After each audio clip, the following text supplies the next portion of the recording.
Alors le gars, il a renversé la vapeur en un an, je sais pas comment il a fait. Hein. Ce président, Bah, c'est l'exemple de tout le monde maintenant. Il a mis San Salvador à genoux.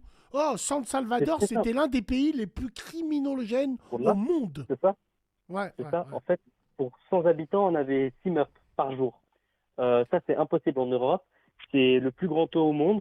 Et Nassib Moukele, le président du Salvador, il a décidé une mesure très simple. En fait, si tu as un tatouage, tu vas en prison. Et après, on Incroyable. va regarder si tu es un criminel ou pas.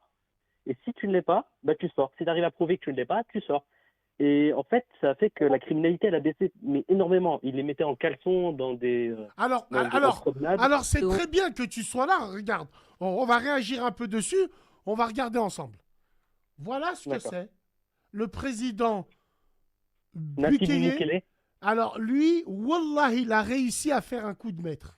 11 mètres de haut et pas moins de 7 miradors. mais en Voici fait, ce qui est pas un coup de présenté génie. comme la plus Attends, grande prison frérot, on termine le d'Amérique par reportage, le on président réagit du ensemble. Salvador. D'accord, excuse-moi. Appelé centre de confinement contre le terrorisme, Nayib Bukele avait annoncé la fin des travaux pour le mois de septembre.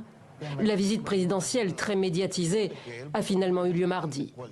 Présenté par le vice-ministre de la Justice et celui des Travaux Incroyable. publics, ce centre pénitentiaire Tu sais géant que ton père, il est accueillera palestinien 40 000 membres de gangs présumés, répartis dans Excuse-moi, frérot. Son père, il est palestinien. Ah, il est palestinien, son père. Ouais, J'étais voilà. pas au courant. Donc on finit de regarder. des cellules grillagées de 6 mètres sur 4, meublées de 3 lits comptant chacun 3 couchettes. Les plus indisciplinés seront envoyés au trou, dans l'obscurité totale. Tout transfert vers un tribunal sera interdit. Les audiences se dérouleront par visioconférence.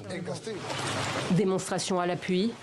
Les détenus et le site seront surveillés jour et nuit par 600 soldats et 250 policiers surarmés, 600 soldats. prêts à se déployer à tout moment.